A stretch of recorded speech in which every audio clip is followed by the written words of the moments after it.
j'espère que vous allez tous bien.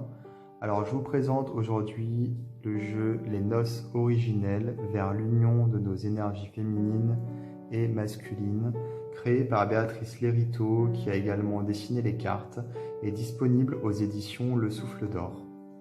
Alors c'est un jeu très intéressant qui est composé de 25 cartes.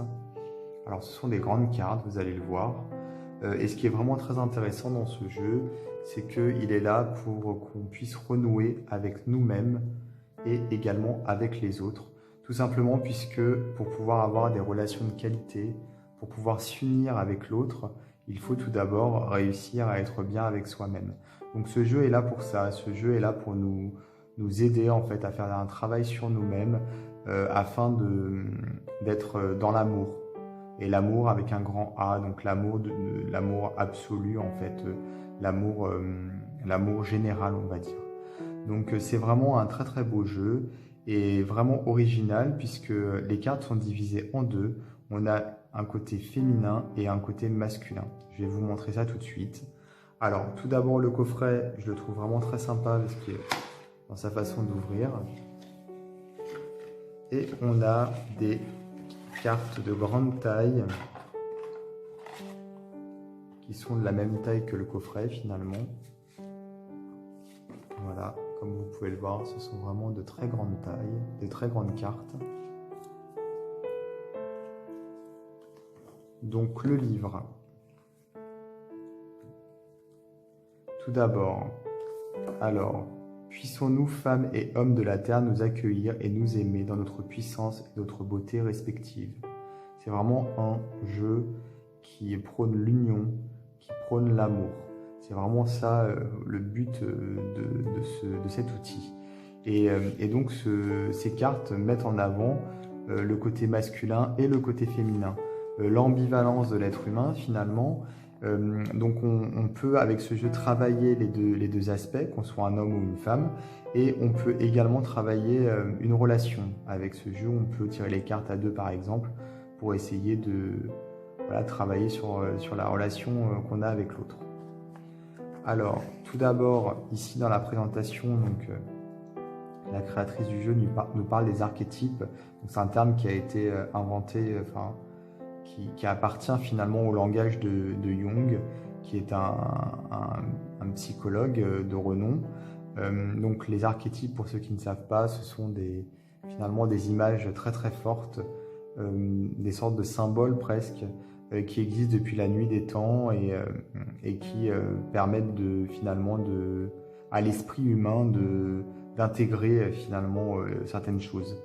Par exemple, si je vous dis la famille, c'est un archétype puisqu'on a une construction bien précise de la famille dans notre esprit. Le soleil aussi, c'est pas uniquement l'astre qui brille dans le ciel, c'est une source de vie, c'est quelque chose de lumineux, c'est la chaleur. Voilà, tout ça, ce sont des archétypes en fait. Donc le jeu est basé sur les archétypes ici, c'est là-dessus que la créatrice a construit son jeu. Alors pour chaque carte, on a un aspect ombre et lumière, mais ça je vais revenir dessus après quand je vous montrerai les cartes. On a donc 12 cartes x 2, 12 cartes féminins, 12 cartes masculins, qui sont finalement des cartes jumelles, on va dire, un petit peu à effet miroir. Et on a une carte supplémentaire, c'est l'union sacrée. Donc l'union sacrée, c'est l'unité absolue finalement. On a des méthodes de tirage, donc on peut tirer pour soi, pour faire du développement personnel, et on peut tirer également lorsqu'on est dans une relation. Donc par exemple, l'homme peut tirer une carte de la catégorie masculin, la femme peut tirer une carte de la catégorie féminin, ou alors chacun peut tirer une carte des deux catégories. Puisqu'on peut effectivement, avec ce jeu, travailler sur son côté masculin, travailler sur son côté féminin, et quel que soit son sexe, tout simplement. Alors pour la carte de l'union sacrée, qui est la première carte du jeu, finalement elle n'a pas de numéro, elle n'est pas numérotée celle-ci, et d'ailleurs elle a un dos qui est différent par rapport aux autres. Voilà. Ici en haut, on a le soleil avec la lune. Alors que pour les cartes féminines, on a la lune tout en haut, les cartes masculines, on a le soleil. Donc c'est vraiment une carte d'union, comme son nom l'indique. Donc la carte de l'union. La lune accueille le soleil en son sein. Le soleil s'ouvre délicatement en elle. Leur respiration se fait commune. Du cœur des profondeurs de la terre, elle se déploie jusqu'au plus haut des cieux. Et là, dans la plus douce et la plus puissante des complétudes, l'amour jaillit en 1000 plumes, unissant la terre au ciel, l'eau au feu, la femme à l'homme, la matière au divin. Chaque plume veille au souvenir de l'unité absolue. Tu as simplement oublié, l'unité a toujours été.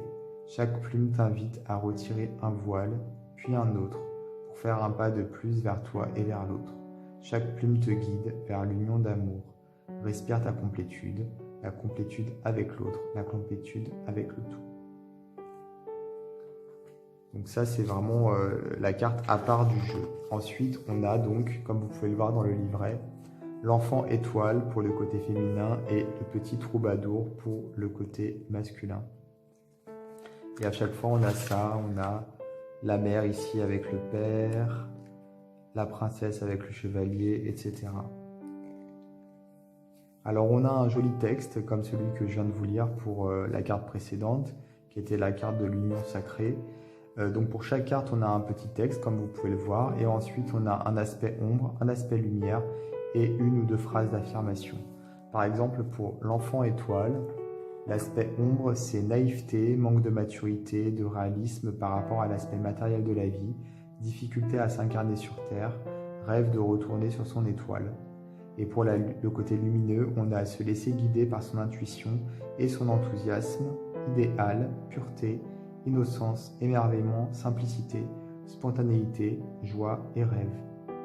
Et donc pour les phrases d'affirmation, on a « Je réalise mes rêves, guidé par mon innocence et ma joie. Je danse ma vie tout simplement. » Et par exemple pour le petit troubadour, qui est finalement la correspondance masculine de la carte de l'enfant étoile, on a pour l'ombre « S'isole de la société, vit en ermite, fuit la vie matérielle et le temps, ne transmet plus son art aux humains. » Et le côté lumineux, artiste, musicien, poète, messager de la nature, lien du cœur, écoute, authenticité, présence. Les phrases positives sont « Je communie avec le vivant et transmets sa beauté au monde. Je suis en harmonie avec l'espace et les êtres qui m'entourent. » Donc voilà pour deux exemples au niveau du livre. Donc toutes les cartes s'articulent plus ou moins de la même façon. Donc c'est ce que je disais, on a vraiment les deux polarités qui sont représentées ici dans ce jeu. Alors je vais vous montrer les cartes 2 à 2 puisque c'est ça l'intérêt en fait. Donc à gauche, vous avez l'aspect féminin et à droite le masculin avec la lune en haut et le soleil pour l'autre. Donc l'enfant étoile, le petit troubadour. Les cartes sont très très jolies, très colorées. La mère et le père. Alors oui, ce sont des grandes cartes, effectivement. Pas toujours facile à manipuler, je vous l'accorde. Mais elles sont tellement belles que finalement d'avoir un format aussi important, c'est pas plus mal puisque ça permet de bien voir les cartes. La princesse et le chevalier. On a aussi finalement des références aux mythes, aux contes. C'est les côtés justement archétypes que la créatrice évoque dans le livret. L'Amazone et le guerrier.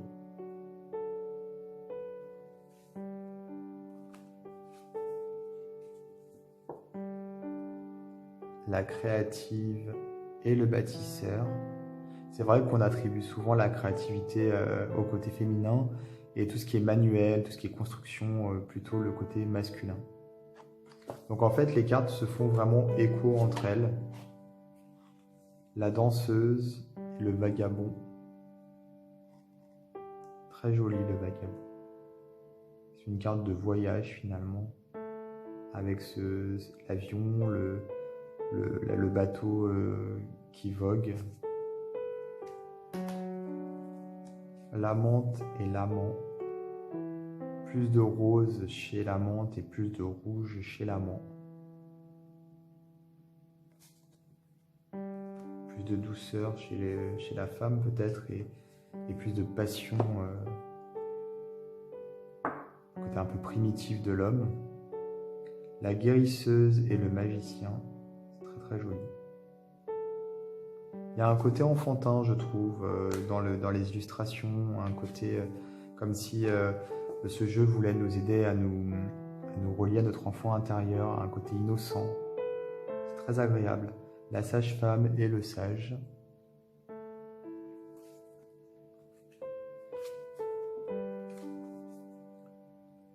L'initiatrice et le guide. Elles sont très belles toutes les deux. J'aime beaucoup l'initiatrice. Il y a un côté très chamanique dans cette carte. La prêtresse et le chaman, on y vient. Au final, ici on a le chaman.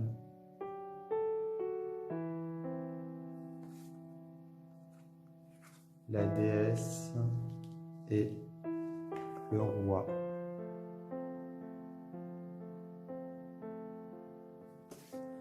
Donc voilà, on a donc 25 cartes au total, puisqu'on a également la carte de l'union sacrée. Donc c'est un jeu très sympa, très intéressant, original finalement dans son concept. Moi j'aime beaucoup le fait d'avoir cette polarité qui est mise en avant ici, de pouvoir travailler le jeu pour soi et également quand on est en couple. Et c'est vrai que pour être bien avec les autres, il faut déjà être bien avec soi-même. Et l'être humain est très riche. Je pense qu'on a tous en nous du féminin et du masculin. Et je pense que ce jeu nous permet en fait de mieux comprendre les mécanismes pour pouvoir être prêt à vivre des relations stables, des relations saines, d'avoir vraiment des échanges positifs avec l'autre. Et comme je le disais, moi je le vois vraiment comme un jeu qu'on peut utiliser pour toutes sortes de relations et pas uniquement les relations amoureuses. Je pense que c'est vraiment plus large que ça. Voilà. Alors je vais vous mettre dans les détails de la vidéo le lien vers le site de l'éditeur si vous voulez vous procurer ce jeu. Alors quand je dis les détails de la vidéo, c'est en dessous de ma vidéo, vous avez une petite flèche, vous cliquez dessus et il y aura un texte qui apparaîtra avec notamment le lien vers le site de l'éditeur. N'hésitez pas également à vous abonner à ma chaîne si ce n'est pas déjà fait, à activer les notifications, c'est la petite flèche pour pouvoir, la petite cloche pardon, pour pouvoir être prévenu des vidéos que je posterai. Comme ça, vous aurez des notifications lorsque je poste une vidéo. Et moi, je vous dis à très très bientôt pour d'autres vidéos.